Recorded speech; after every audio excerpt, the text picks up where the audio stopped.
Hello, and welcome to Pod Sothoth, a Lovecraft book club.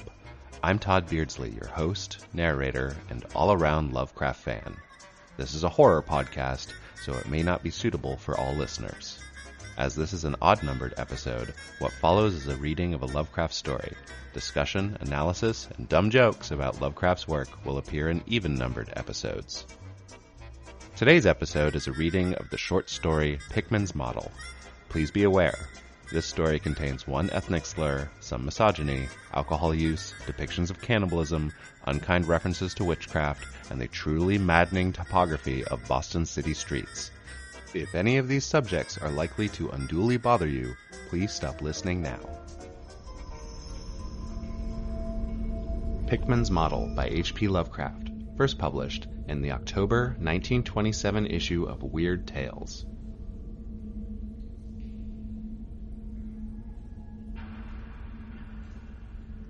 I know I'm more nervous than I was when you saw me last year, but you don't need to hold a clinic over it. There's plenty of reason, God knows, and I fancy I'm lucky to be sane at all. Why the third degree? You didn't used to be so inquisitive. Well, if you must hear it, I don't know why you shouldn't. Maybe you ought to anyhow, for you kept writing me like a grieved parent when you heard I'd begun to cut the art club and keep away from Pickman. Now that he's disappeared, I go round the club once in a while, but my nerves aren't what they were. No, I don't know what's become of Pickman, and I don't like to guess. You might have surmised that I had some inside information when I dropped him, and that's why I don't want to think where he's gone. Let the police find what they can. It won't be much, judging from the fact that they don't know yet of the old North End place he hired under the name of Peters. I'm not sure I could find it again myself, not that I'd ever try, even in broad daylight. Yes, I do know, or I'm afraid I know, why he maintained it. I'm coming to that. And I think you'll understand before I'm through why I don't tell the police. They would ask me to guide them, but I couldn't go back there even if I knew the way. There was something there, and now I can't use the subway, and as you may have your laugh at this too, go down into the cellars anymore. I should think you'd have known I didn't drop Pickman for the same silly reasons that fussy old women like Dr. Reed or Joe Minot or Rosworth did. Morbid art doesn't shock me. And when a man has the genius Pickman had, I feel it an honor to know him, no matter what direction his work takes. Boston never had a greater painter than Richard Upton Pickman. I said it at first, and I say it still, and I never swerved an inch either when he showed that ghoul feeding. That, you remember, was when Minot cut him. You know, it takes profound art and profound insight into nature to turn out stuff like Pickman's. Any magazine cover hack can splash paint around wildly and call it a nightmare or a witch's sabbath or a portrait of the devil, but only a great painter can make such a thing really scare or ring true. That's because only a real artist knows the actual anatomy of the terrible, the physiology of the fear, the exact sort of lines and proportions that connect up with the latent instincts or hereditary memories of fright, and the proper color contrasts and lighting effects to stir the dormant sense of strangeness. I don't have to tell you why a Füssli really brings a shiver while a cheap ghost story frontispiece merely makes us laugh. There's something those fellows catch, beyond life, that they're able to make us catch for a second. Doré had it, Sam has it, Angora of Chicago has it, and Pickman had it as no man ever had it before, or, I hope to heaven, ever will again. Don't ask me what it is what they see. You know, in ordinary art, there's all the difference in the world between the vital, breathing things drawn from nature or models that the artificial truck and commercial small fry reel off in a bare studio by rule. Well, I should say that the really weird artist has a kind of vision that makes models or sums up what amounts to actual scenes from the spectral world he lives in. Anyhow, he manages to turn out results that differ from the pretender's mince pie dreams in just about the same way that life's painter's results differ from the concoctions of a correspondence school cartoonist. And if I had ever seen what Pickman saw... But no! Here, let's have a drink before we get any deeper. God, I wouldn't be alive if I ever seen what that man, if he was a man, saw. You recall that Pickman's forte was faces. I don't believe anyone since Goya could put so much sheer hell into a set of features or a twist of expression.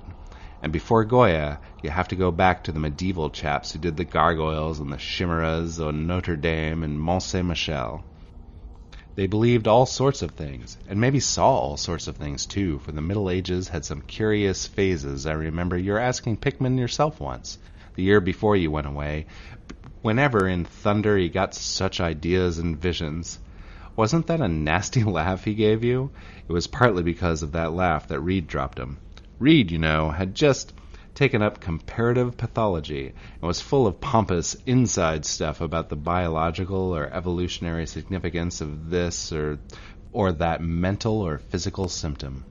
He said Pickman repelled him more and more every day and almost frightened him towards the last. That fellow's features and expression were slowly developing in a way he didn't like, in a way that wasn't human. He had a lot of talk about diet, and Pickman must be abnormal or eccentric to the last degree. I suppose you told Reed, if you and he had any correspondence over it, and that he'd let Pickman's paintings get on his nerves or harrow up his imagination. I know I told him that myself, then. But keep in mind that I didn't drop Pickman for anything like this. On the contrary, my admiration for him kept growing, for that ghoul feeding was a tremendous achievement.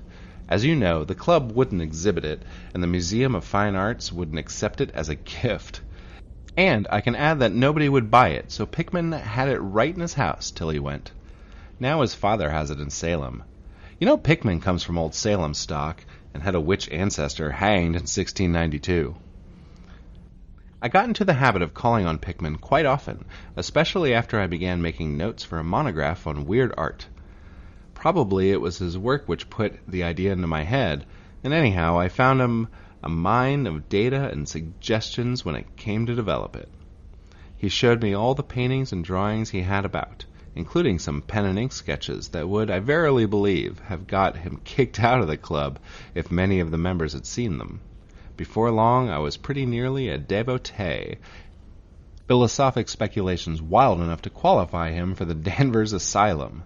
My hero worship, coupled with the fact that people generally were commencing to have less and less to do with him, made him get very confidential with me, and one evening he hinted that if I were fairly close-mouthed and none too squeamish, he might show me something rather unusual, something a bit stronger than anything he had in the house.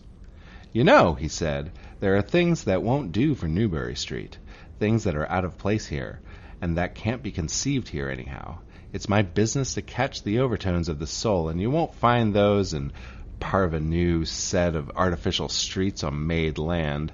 Back Bay isn't Boston. It isn't anything yet, because it has no time to pick up memories and attract local spirits. If there are any ghosts here, they're the tame ghosts of a salt marsh and a shallow cove. And I want human ghosts, the ghosts of beings highly organized enough to have looked on hell and known the meaning of what they saw. The place for an artist to live is the North End.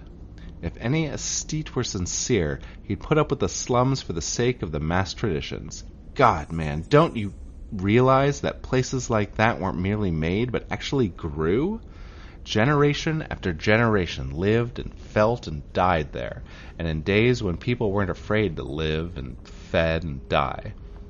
Don't you know there was a mill on Copp's Hill at 1632, and half the present streets were laid out by 1650? I can show you houses that have stood 2 centuries and a half and more, houses that have witnessed what would make a modern house crumble into powder. What do moderns know of life and the forces behind it? You call the Salem witchcraft a delusion, but I'll wager my 4 times great-grandmother could have told you things. They hanged her on Gallows Hill, with Cotton Mather looking sanctimoniously on. Mather, damn him, was afraid someone might succeed in kicking free of this accursed age of monotony. I wish someone had laid a spell on him or sucked his blood in the night. I can show you the house he lived in, and I can show you another one where he was afraid to enter in spite all of his fine, bold talk. He knew things he didn't dare put into that stupid Magnalia or that puerile Wonders of the Invisible World. Look here. Do you know the whole North End once had a set of tunnels that kept certain people in touch with each other's houses, and the burying ground, and the sea? Let them prosecute and persecute above the ground. Things went on every day that they couldn't reach, and voices laughed at night that they couldn't place. Why, out of 10 surviving houses built before 1700 and not moved since, I'll wager that in 8 I can show you something queer in the cellar. There's hardly a month that you don't read of workmen finding bricked-up arches and wells leading nowhere in this or that old place as it comes down. You could see one near Henchman Street from the elevated last year.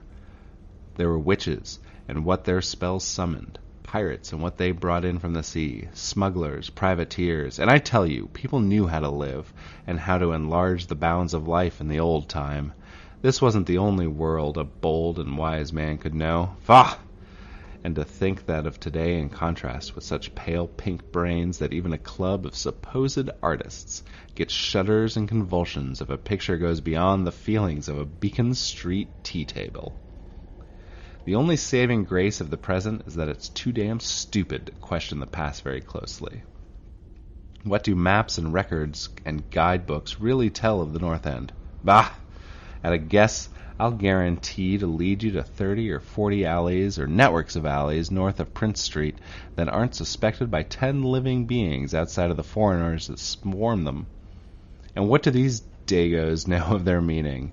No, Thurber, these ancient places are dreaming gorgeously and overflowing with wonder and terror and escapes from the commonplace, and yet there's not a living soul to understand or profit by them. Or rather, there's only one living soul, for I haven't been digging around in the past for nothing. See here, you're interested in this sort of thing.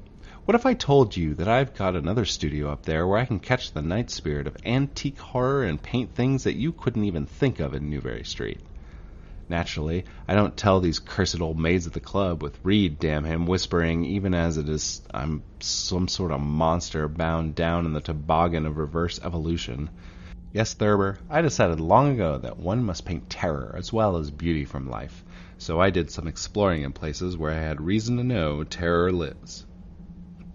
I've got a place that I don't believe 3 living Nordic men besides myself has ever seen.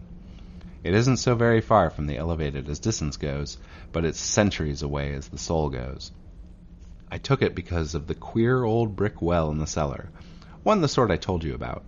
The shack's almost tumbling down so that nobody else would live there, and I'd hate to tell you how little I pay for it. The windows are boarded up, but I like that all the better, since I don't want daylight for what I do. I paint in the cellar, where the inspiration is thickest, and I have other rooms furnished on the ground floor. A Sicilian owns it, and I've hired it under the name of Peters. Now, if you're game, I'll take you there tonight. I think you'll enjoy the pictures, for as I've said, I've let myself go a bit there. It's no vast tour. I sometimes do it on foot, for I don't want to attract attention with a taxi in such place. We can take the shuttle at the South Station for Battery Street, and after that, the walk isn't much. Well, Elliot, there wasn't much for me to do after that harangue but to keep myself from running instead of walking for the first vacant cab we could sight. We changed to the elevated at the South Station, and at about 12 o'clock had climbed down the steps at Battery Street and struck along the waterfront past Constitution Wharf. I didn't keep track of the cross streets, and I can't tell you yet which it was we turned up, but I know it wasn't Greenhow Lane. When we did turn, it was to climb through the deserted length of the oldest and dirtiest alley I ever saw in my life, with crumbling-looking gables, broken small-paned windows, and archaic chimneys that stood out half disintegrated against the moonlit sky. I don't believe there were 3 houses in sight that hadn't been standing in Cotton Mather's time. Certainly I glimpsed at least 2 with an overhang, and once I thought I saw a peaked roof line of the almost forgotten pre-gambrel type, though antiquarians tell us there are none left in Boston. From that alley, which had a dim light, we turned to the left into an equally silent and narrower alley with no light at all, and in a minute I made what I think was an obtuse angled bend toward the right in the dark. Not long after this, Pickman produced a flashlight and revealed an antediluvian 10-paneled door that looked damnably worm-eaten. Unlocking it, he ushered me into a barren hallway, which was once splendid dark oak paneling. Simple, of course, but thrillingly suggestive of the times of Andros and Phipps and of the witchcraft. Then he took me through a door on the left, lighted an oil lamp, and told me to make myself at home. Now, Elliot, I'm what a man of the street would call fairly hard-boiled, but I'll confess what I saw on the walls of that room gave me a bad turn. They were his pictures, you know, the ones he couldn't paint or even show in Newbury Street, and he was right when he said that he had let himself go. Here, have another drink. I need one anyhow. There's no use in my trying to tell you what they were like, because the awful, the blasphemous horror, and the unbelievable loathsomeness of mortal fetor came from simple touches quite beyond the power of words to classify. There was none of the exotic technique you see in Sidney Syme, none of the trans-centaurian landscape and lunar fungi that Clark Ashton Smith uses to freeze the blood. The backgrounds were mostly old churchyards, deep woods, cliff by the sea, brick tunnels, ancient paneled rooms, or simple vaults of masonry. Copp's Hill burying ground, which could not be many blocks away from this very house, was a favorite scene. The madness and monstrosity lay in the figures in the foreground, for Pickman's mortal art was preeminently one of demonic portraiture. These figures were seldom completely human, but often approached humanity in a varying degree. Most of the bodies, while roughly bipedal, had a forward slumping and a vaguely canine cast. The texture of the majority was a kind of unpleasant rubberiness. Ugh, I can see them now. Their occupations, well, don't ask me to be too precise. They were usually feeding, I won't say on what. They were sometimes shown in groups in cemeteries or underground passages, and often appeared to be in a battle over their prey, or rather, their treasure trove. And what a damnable expressiveness Pickman sometimes gave the sightless faces of this charnel booty. Occasionally the things were shown leaping through open windows at night, or squatting on the chests of sleepers, worrying at their throats. One canvas showed a ring of them baying about a hanged witch on Gallows Hill whose dead face held a close kinship to theirs. But don't get the idea that it was all this hideous business of theme and setting which struck me faint. I'm not a 3-year-old kid, and I've seen much like this before. It was the faces, Elliot, those accursed faces that leered and slavered out of the canvas with the very breath of life. By God, man, I verily believe that they were alive. That nauseous wizard had waked the fires of hell in Pigment, and his brush had been a nightmare-spawning wand.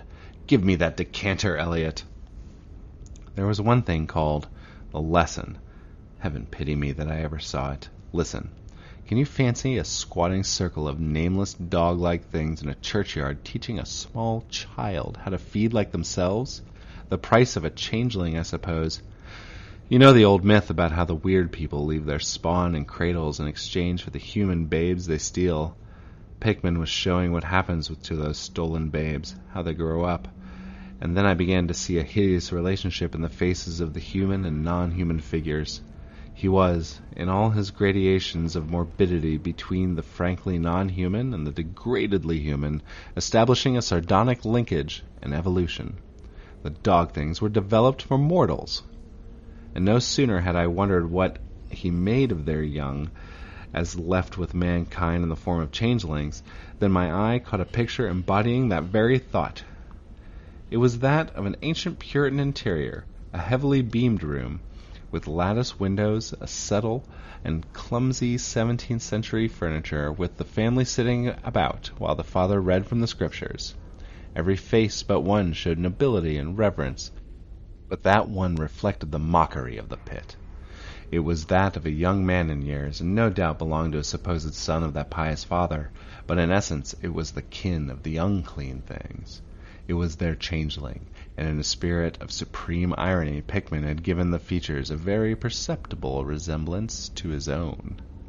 By this time Pickman had lighted a lamp in an adjoining room, and was politely holding open the door for me, asking me if I would care to see his modern studies. I hadn't been able to give him much of my opinions. I was too speechless with fright and loathing. But I think he fully understood and felt highly complimented. And now I want to assure you again, Elliot, that I'm no mollycoddle to scream at anything which shows a bit of departure from the usual. I'm middle-aged and decently sophisticated, and I guess you saw enough of me in France to know that I'm not easily knocked out. Remember, too, that I have just about recovered my wind and gotten used to these frightful pictures which turned colonial New England into a kind of annex of hell.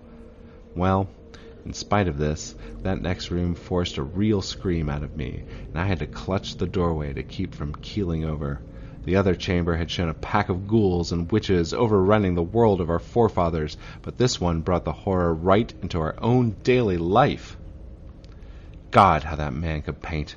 There was a study called Subway Accident, in which a flock of the vile things were clambering up from some unknown catacomb through a crack in the floor of the Boston Street subway and attacking a crowd of people on the platform. Another showed a dance on Copp's Hill among the tombs with the background of today. Then there were a number of cellar views, with monsters creeping in through the holes and rifts in the masonry and grinning as they squatted behind barrels or furnaces and waited for their first victim to descend the stairs. One disgusting canvas seemed to depict a vast cross-section of Beacon Hill, with ant-like armies of the mephitic monsters squeezing themselves through burrows that honeycomb the ground. Dances in the modern cemetery were freely pictured, and another conception somehow shocked me more than all the rest, a scene in an unknown vault, where the scores of the beasts crowded about one who had a well-known Boston guidebook and was evidently reading aloud. All were pointing to a certain passage, and every face seemed so distorted with epileptic and reverberant laughter that I almost thought I heard the fiendish echoes. The title of the picture was Holmes, Lowell, and Longfellow Lie Buried in Mount Auburn. As I gradually steadied myself and got readjusted to the second room of deviltry and morbidity, I began to analyze some of the points in my sickening loathing. In the first place, I said to myself, these things repelled because of the utter inhumanity and callous crudity that they showed in Pickman. The fellow must be a relentless enemy of all mankind to take such glee in the torture of brain and flesh and the degradation of the moral tenement. In the second place, they terrified because of their very greatness. Their art was the art that convinced. When we saw the pictures, we saw the demons themselves and were afraid of them. And the queer part was that Pickman got none of his power from the use of selectiveness or bizarrerie. Nothing was blurred, distorted, or conventionalized. Outlines were sharp and lifelike, and details were almost painfully defined. And the faces! It was not any mere artist's interpretation that we saw. It was a pandemonium itself, crystal clear in stark objectivity. That was it, by heaven. The man was not a fantasite or a romanticist at all. He did not even try to give us the churning, prismatic ephemeria of dreams, but coldly and sardonically reflected some stable, mechanistic, and well-established horror world which he saw fully, brilliantly, squarely, and unfalteringly. God knows what that world can have been, or where he ever glimpsed the blasphemous shapes that loped and trotted and crawled through it.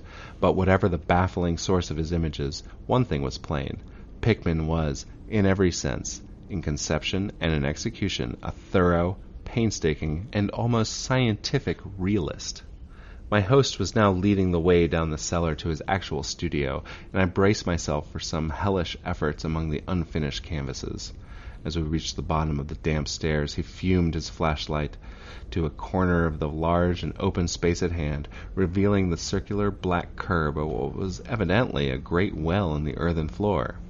We walked nearer, and I saw that it must be 5 feet across, with walls a good foot thick and some 6 inches above the ground level. Solid work of the 17th century, or I was much mistaken. That, Pickman said, was the kind of thing that he had been talking about, an aperture of the network of tunnels that used to undermine the hill. I noticed idly that it did not seem to be bricked up, and that the heavy disk of wood formed the apparent cover.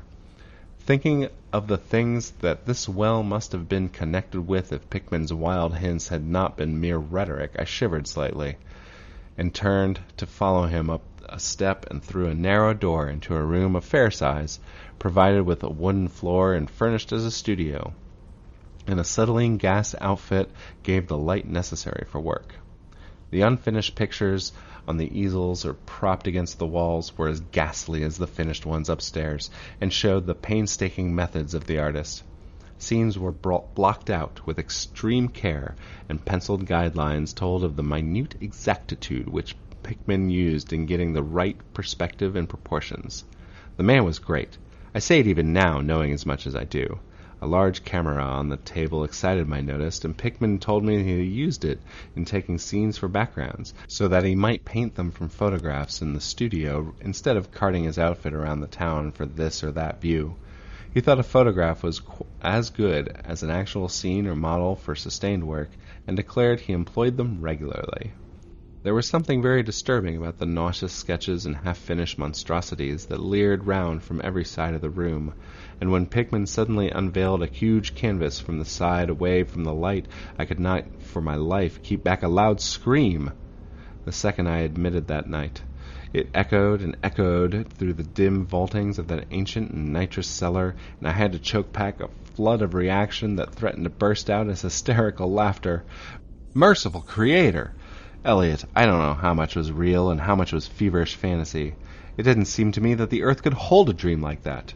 It was colossal and nameless blasphemy with its glaring red eyes, and it held in bony claws a thing that had been a man, gnawing at the head as a child nibbles at a stick of candy. Its position was kind of a crouch, and it looked as one felt that at any moment it might drop its present prey and seek a juicier morsel. But damn it all, it wasn't even the fiendish subject that made it such an immortal fountainhead of all panic. Not that, nor the dog face with its pointed ears, bloodshot eyes, flattened nose, and drooling lips. It wasn't the scaly claws, nor the mold-caked body, nor the half-hooved feet. None of these, though any one of them might well have driven an excitable man to madness. It was the technique, Eliot. The cursed, the impious, the unnatural technique. As I am a living being, I never elsewhere saw the actual breath of life so fused in a canvas. The monster was there. It glared and gnawed and glared, and I knew that only a suspension of nature's laws could ever let a man paint a thing like that without a model, without some glimpse of the netherworld which no mortal unsouled to the fiend has ever had. Pinned with a thumbtack to a vacant part of the canvas was a piece of paper now badly curled up. Probably, I thought, a photograph from which Pickman meant to paint a background as hideous as the nightmare it was to enhance. I reached out to uncurl and look at it, when suddenly I saw Pickman start as if shot. He had been listening with a peculiar intensity ever since my shocked scream had wakened unaccustomed echo in the dark cellar, and now he seemed struck with a fright which, though not comparable to my own, had in it more of a physical than the spiritual. He drew a revolver and motioned me to silence, then stepped out into the main cellar and closed the door behind him. I think I was paralyzed for an instant. Imitating Pickman's listening, I fancied I heard a faint scurrying around somewhere, and a series of squeals or beats in a direction I couldn't determine. I had thought of huge rats and shuddered. Then there came a subdued sort of clatter which somehow sent me all in goose-flesh, a furtive, groping kind of clatter, though I can't attempt to convey what I mean in words. It was like a heavy wood falling on stone or brick. Wood on brick. What did that make me think of? It came again, and louder. It was a vibration, as if the wood had fallen farther than it had fallen before. And after that followed a sharp grating noise, a shouted gibberish from Pickman, and the deafening discharge of all 6 chambers of a revolver, fired spectacularly as a lion tamer might fire in the air for effect. A muffled squeal or squawk, and a thud. Then more wood and brick grating, a pause, and the opening of the door, at which I'll confess I started violently. Pickman reappeared with his smoking weapon, cursing the bloated rats that infested the ancient wall. "The deuce knows what they eat," Thurber, he grinned, "for those archaic tunnels touch graveyard and witch den and sea-coast. But whatever it is, they must have run short, for they were devilish anxious to get out. Your yelling stirred them up, I fancy. Better be cautious in those old places. Our rodent friends are the one drawback, though I sometimes think they're a positive asset, by way of atmosphere and color." Well, Eliot, that was the end to the night's adventure. Pickman had promised to show me the place, and heaven knows he had done it. He led me out of that tangle of alleys in another direction, it seems, for when we sighted a lamp-post we were in a half-familiar street with a monstrous rows of mingled tenement blocks and old houses. Charter Street it turned out to be, but I was too flustered to notice just where we hit it. We were too late for the elevated and walked back downtown through Hanover Street. I remember that wall. We switched up from Tremont to Beacon, and Pickman left me at the corner of Joy, where I turned off. I never spoke to him again. Why did I drop him? Don't be impatient. Wait till I ring for coffee. We've had enough of the other stuff, but I, for one, need something. No, it wasn't the paintings that I saw in that place, though I'll swear they were enough to get him ostracized in 9/10 of the homes and clubs in Boston, and I guess you wouldn't wonder why I'd have to steer clear of subways and cellars. It was something I found in my coat the next morning.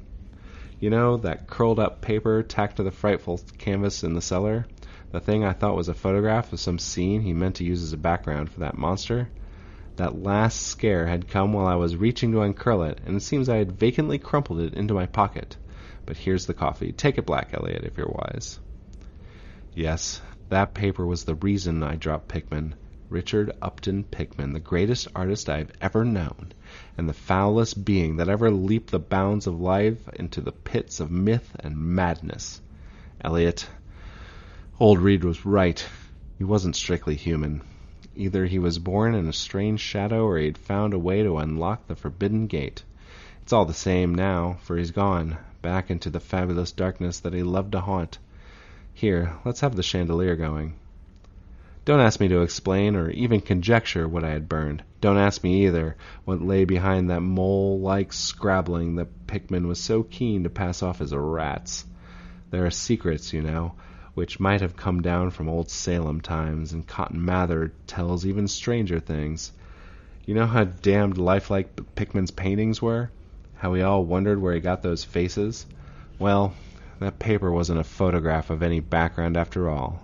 What it showed was simply the monstrous being he was painting on that awful canvas. It was the model he was using, and its background was merely the wall of the cellar studio in minute detail. But by God, Elliot, it was a photograph from life. This has been Pickman's Model by H.P. Lovecraft, first published in the October 1927 issue of Weird Tales.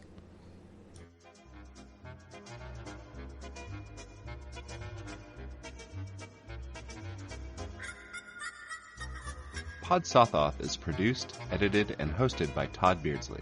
You can follow the show on Twitter at Pod Sothoth, spelled just like it sounds without hyphens.